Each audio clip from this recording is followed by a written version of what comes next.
میرے عزیز دوستوں اور بزرگوں، 4 چیزیں ایسی بنیادی ہیں جس کی مسلمان کو دنیا اور آخرت میں سخت ضرورت ہے۔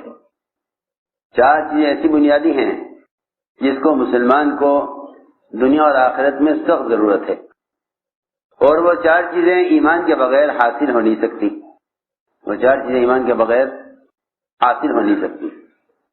وہ 4 چیزیں ایمان کے بغیر حاصل ہو نہیں سکتی۔ سب سے پہلی بات یہ ہے کہ ایمان کے بغیر اللہ کے دین پر استقامت نہیں ہو سکتی۔ آدمی حالات، ماحول، اپنی ضرورت، دین میں کوئی فائدہ نظر آ جائے، دین میں کوئی فائدہ نظر آ جائے، اس اعتبار سے آدمی اگر عمل کر لے تو اس کو دین کا کمال نہیں کہتے۔ دین کا کمال یہ ہے کہ آدمی دین پر چلے مخالف سمت، باطل کے مخالف، یہ نہیں کہ آدمی دین پر چلے حالات اور ماحول کے اعتبار سے۔ باطل کے مخالف چلنا، باطل کے مخالف چلنے کو استقامت کہتے ہیں، اور ماحول کے مخالف چلنے کو استقامت کہتے ہیں۔ ورنہ جو ماحول کے اعتبار سے چلتے ہیں وہ اس تنکے کی طرح ہیں جو تنکا پانی کے بہاؤ کے اعتبار سے بہتا ہے۔ جدھر کو پانی بہے گا ادھر کو تنکا بہ جائے گا۔ یہ اپنے دین کے اعتبار سے اتنے کمزور ہوں گے جیسے پانی کا بہاؤ تنکے کو بہا کر لے جاتا ہے۔ یہ یوں کہیں گے کہ کیونکہ حالات اس طرح کے ہیں، ان حالات میں یہ کام نہیں ہو سکتا، ان حالات میں یہ کام نہیں ہو سکتا۔ جب حالات درست ہوں گے تب ہم دین پر چلیں گے۔ یہ چاہتے ہیں کہ پہلے حالات اور ماحول اور حکام اور دوست احباب یہ میرے دین کے پہلے موافق ہو جائیں، یہ پہلے میرے دین کے موافق ہو جائیں۔ ہائے ہائے، اس زمانے کے مسلمان کا خیال یہ ہے کہ جب تک حکام سے لے کر عوام تک اور ماحول دین کے موافق نہ ہو اس وقت تک دین پر چلنا دشوار ہے، اس وقت دین پر چلنا دشوار ہے۔ حالانکہ وہ دین اور حکم ہی کیا جو حال کے اور ماحول کے خلاف نہ ہو۔ اللہ تعالیٰ کی، اس کے رسول کی اطاعت کا جو اصل مقصد ہے وہ تو حالات کی پرواہ کیے بغیر اور ماحول کی ملامت کی پرواہ کیے بغیر اللہ تعالیٰ کے حکموں کو پورا کرنا ہے۔ اس لیے اللہ رب العزت ایمان والوں کی استقامت کو دیکھنے کے لیے، ایمان والوں کی استقامت کو دیکھنے کے لیے اللہ رب العزت حالات کے خلاف حکم لاتے ہیں، حالات کے خلاف حکم لاتے ہیں، اور لوگ حالات کے اعتبار سے چلنا چاہتے ہیں، وہ کہتے ہیں یہ حالات ہیں، حالانکہ حالات کوئی چیز نہیں ہے، صرف چند لمحے کا ایک چھوٹا سا منظر ہے جو اللہ تعالیٰ اس لیے دکھلاتے ہیں تاکہ اپنے بندوں کی استقامت کا امتحان لیں۔ آپ اندازہ کریں، صحابہ کو سفر میں بھوک لگی ہوئی، سفر میں صحابہ کو بھوک لگی ہوئی، کھانا ختم ہو گیا، بھوک کی شدت، کھانا ختم ہو گیا اور بھوک کی شدت، کچھ کھانے کو نہیں، کیا کریں؟ صحابہ کو خیال آیا کہ سواری ذبح کریں، اس لیے کہ پیدل چلنا تو آسان ہے، پیدل چلنا تو آسان ہے، لیکن کھانے کے بغیر رہنا ناممکن ہے، کھانے کے بغیر رہنا ناممکن ہے، اور پیدل چلنا آسان ہے۔ پیدل چلنا تو ایک فطری چیز ہے، پیدل چلنا ایک فطری چیز ہے۔ اس خیال سے صحابہ کرام نے اپنے گدھے ذبح کیے۔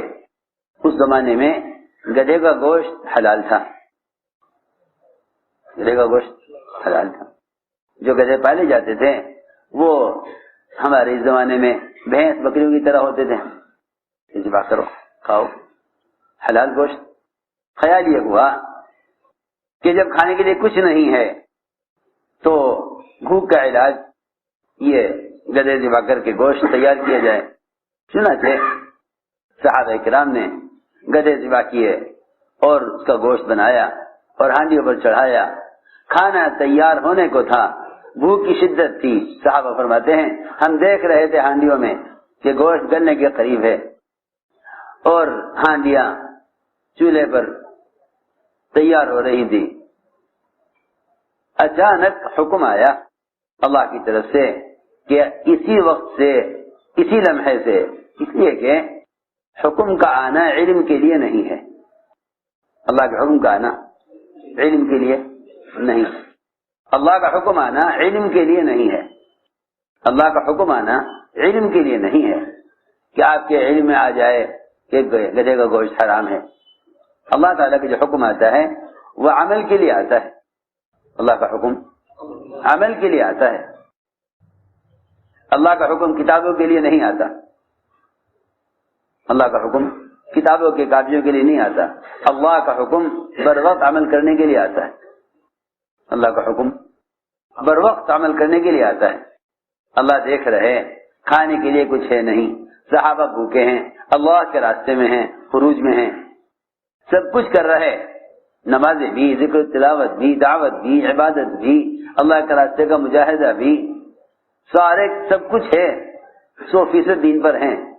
لیکن ہم ان کی اطاعت میں استقامت کا امتحان لینا چاہتے ہیں. نعوذ باللہ, اللہ رب العزت کا کوئی امر مصلحت سے خالی نہیں. لیکن اگر عقل انسانی یہ کہے کہ تھوڑا سا اور گدھے کے گوشت کے حرام ہونے کو تھوڑا سا اور مؤخر کر دیتے کہ صحابہ سفر میں تھے, کھانے کے لیے کچھ نہیں تھا, حلال گوشت موجود تھا, تو کھانا تیار ہو رہا تھا, اگر اور تھوڑی سی تاخیر ہو جاتی اس امر میں تو ہو جاتی. لیکن اس کے امتحان کیسے ہوتا کہ ہم تمہیں بھوک کی شدت میں حلال چیز کو تمہارے لیے حرام کریں تو تم اس حرام سے بچتے ہو یا نہیں بچتے؟ تم اس حرام سے بچتے ہو یا نہیں بچتے؟ ہم یہ دیکھنا چاہتے ہیں. اگر ہم تمہاری بھوک کی شدت میں اور جس میں کھانے کے لیے اور کچھ نہ ہو اس کے سوا ایک حلال چیز کو ضرورت کے وقت, بھوک کے وقت حلال چیز کو ہم حرام کر دیں تو آیا تم اس حکم کو پورا کرتے ہو یا نہیں کرتے؟ اس حکم کو پورا کرتے ہو یا نہیں کرتے؟ اگر حکم پورا کر دو تو تم اطاعت کرنے والے ہو, اور اگر یہ کہہ کر حکم چھوڑ دو کہ اس وقت تو کھا لیں, آئندہ کبھی نہیں کھائیں گے, تو تم سب اللہ کے حکم کی نافرمانی کرنے والے ہو. میں نے ایک مثال دی ہے کہ اللہ تعالی استقامت کا امتحان لینے کے لیے حالات کے خلاف حکم لاتے ہیں. حالات کے خلاف حکم لاتے ہیں. یہاں ایسا حکم آیا اور ایسے حالات کے خلاف آیا کہ جس میں ایک حلال چیز ضرورت کے وقت حرام کر دی گئی. حلال چیز ضرورت کے وقت حرام کر دی گئی. میں نے ایک مثال دی ہے اس کی کہ استقامت یہ نہیں ہے کہ آدمی اپنے لیے چند احکام متعین کر لے اور ان کو پابندی سے کرتا رہے. یہ استقامت نہیں ہے. ایسی استقامت منافقین کو بھی حاصل تھی. وہ کہتے تھے کہ تم سارے دین کے احکام پر نظر ڈال لو, جو حکم تمہارے لیے ایسا ہو جس سے تمہاری دنیا کا نقصان نہ ہو اسے اختیار کر لو. لوگ عبادات کا حکم پورا کرتے ہیں, معاملات حکم توڑ دیتے ہیں یہ سوچ کر کہ نماز تو پڑھ لیں گے لیکن معاملات میں حکم پورا کرنا اس کے حالات نہیں ہیں. ایسی استقامت منافقین کو حاصل تھی کہ وہ موقع محل کے اعتبار سے, حالات کے اعتبار سے عمل کیا کرتے تھے. اسی لیے اللہ نے قرآن میں منافقین کے لیے فرمایا وَمِنَ النَّاسِ مَن يَعْبُدُ اللَّهَ عَلَى حَرْفٍ, کہ ایسے بھی لوگ ہیں جو کفر و اسلام کے بارڈر پر چلتے ہیں. کفر و اسلام کے بارڈر پر چلتے ہیں, نہ پورے کفر میں نہ پورے اسلام میں. میں اہم بات عرض کر رہا, اس زمانے کے مسلمانوں نے جس کو عقل بندی سمجھتے ہیں بیوقوفی یہ کی ہے کہ کفر اور اتباع سنت ان دونوں کے درمیان ایک تیسرا راستہ خود تیار کیا ہے.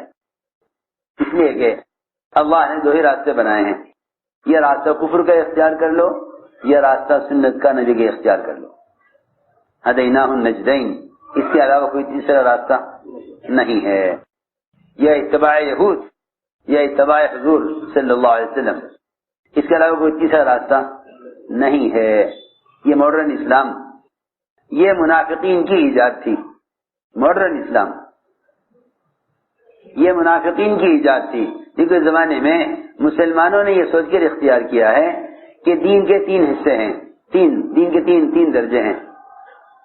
ایک درجہ تو علماء کا اور اللہ والے بزرگ اولیاء، ان کی دین کی ایک سطح ہے، اور ایک سطح جو ہے وہ بھائی متوسط درجے کے لوگ ہیں، یہ نماز پڑھ لیں، روزہ رکھ لیں، حج کر لیں، زکوٰۃ دے دیں۔ ایک قسم عوام الناس کی ہے۔ اللہ تعالی نے ایسے درجے دین میں نہیں بنائے۔ وہاں صرف 2 راستے ہیں، ایک راستہ کفر کا ہے اور ایک راستہ ایمان اور اتباع سنت کا ہے۔ وہاں شرط لگائی ہے ان تطیعوہ تہتدوا، کہ اگر تم 100% نبی کے اتباع پر ہو تو تم ہدایت پر ہو، اور اگر اتباع نبی پر نہیں ہو تو ہدایت پر نہیں ہو۔ میں نے عرض کیا کہ منافقین وہ عمل کرتے تھے موقع محل کے اعتبار سے، اسے موقع محل کے اعتبار سے اگر وہ دیکھتے کہ حالات مسلمانوں کے اچھے ہیں تو وہ آ جاتے تھے اسلام کی طرف فوراً پلٹ کر، اور اگر دیکھتے تھے کہ حالات مسلمانوں کے خراب ہو رہے ہیں، فلاں جگہ اجتماع ہوا، وہاں مسلمانوں کو شکست ہو گئی، تو یہ پہلے ہی فیصلہ کر لیا کرتے تھے حالات معلوم کر کے کہ بھئی اس جگہ یہاں ہماری بات چلنے والی ہے یا نہیں، اور یہاں غلبہ حاصل ہونے والا ہے یا نہیں، یہاں دشمن کی تعداد کیا ہے، یہاں مسلمانوں کے موجودہ حالات کیا ہیں۔ وہ پہلے ہی سے پیچھے رہ جاتے تھے۔ حدیبیہ میں منافقین نہیں نکلے، حدیبیہ میں منافقین ساتھ نہ ہوئے۔ انہیں معلوم تھا کہ مکے والے ان کو عمرہ نہ کرنے دیں گے، یا ان کو گھسنے نہ دیں گے، یا ان پہ شرطیں لگائیں گے۔ جی ہاں، اس لیے منافقین کا مزاج یہ تھا کہ وہ برے حالات کے آنے پر پہلے سے پیچھے رہنے پر خوش ہوا کرتے تھے، خوش ہوتے تھے کہ اللہ کا شکر ہے، یہ اچھا ہوا کہ ہم پہلے سے پیچھے رہے۔ حالانکہ اللہ تعالی اپنے احکام کی ناگواریاں جن پر لاتے ہیں، اللہ تعالیٰ کا وعدہ صرف انہی سے ہے کامیابی کا۔ جو دین میں آنے والی ناگواریوں سے رخ پھیر کر پیچھے ہٹ جائیں، اللہ تعالیٰ کا ان سے کوئی وعدہ نہیں ہے، اللہ کا ان سے کوئی وعدہ نہیں ہے۔ میں نے عرض کیا کہ منافقین کا مزاج یہ تھا کہ وہ حالات دیکھ کر قدم اٹھاتے تھے، اس لیے اللہ تعالی ایمان والوں سے وعدے کرتے تھے برے حالات میں، تاکہ منافقین چھٹ کر الگ ہو جائیں، منافقین چھٹ کر الگ ہو جائیں۔ اللہ تعالی وعدے کرتے تھے ایمان والوں سے، منافقین بھی وعدے سنتے تھے تاکہ چھٹ کر الگ ہو جائیں، ایمان والے الگ ہو جائیں۔ حقیقت تو یہ ہے کہ جتنے وعدے ظاہر کے خلاف کیے جاتے تھے وہ ان کی چھٹائی کے لیے کیے جاتے تھے، وہ ان کی چھٹائی کے لیے کیے جاتے تھے کہ ان میں جو شک والے ہیں اور ان میں دلوں کے اندر جو بیماری رکھنے والے ہیں وہ الگ ہو جائیں، وہ الگ ہو جائیں۔ منافقین سب چھٹ کر الگ ہو جاتے تھے۔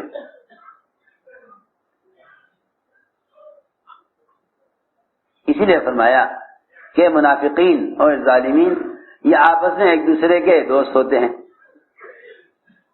اور ایمان والے کہ ان کا ولی، ان کا دوست اللہ ہے، واللہ ولی المتقین۔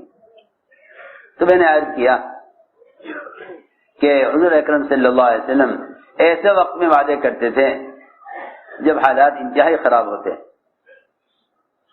حدیبیہ میں تو فتح کا وعدہ، اور خندق میں اللہ اکبر، یہ دو غزوے ایسے ہیں کہ ایک غزوے میں تو فتح مکہ کا وعدہ، دو موقع ایسے ہیں کہ ایک موقع پر تو فتح مکہ کا وعدہ جہاں دب کر صلح ہو رہی ہے، کوئی بات کفار مسلمان کو ماننے کو تیار نہیں، اپنی ساری باتیں منوا لی۔ یعنی دیکھو تو صحیح، کوئی ایک شکل بھی ایسی نہیں ہے جس میں مسلمانوں کو اختیار اور غلبہ، یا کافروں نے کوئی ایک شرط مانی ہو۔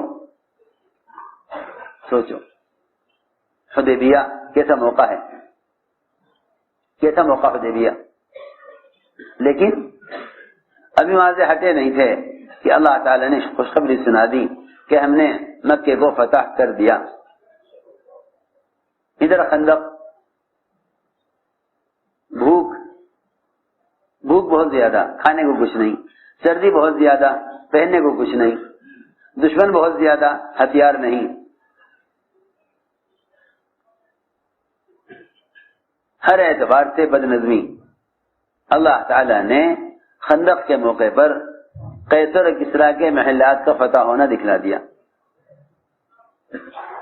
منافقین نے کہا کہ یہ سارے وعدے دھوکہ ہیں، اس لیے کہ حالات ان وعدوں کے پورا ہونے کے نہیں ہیں۔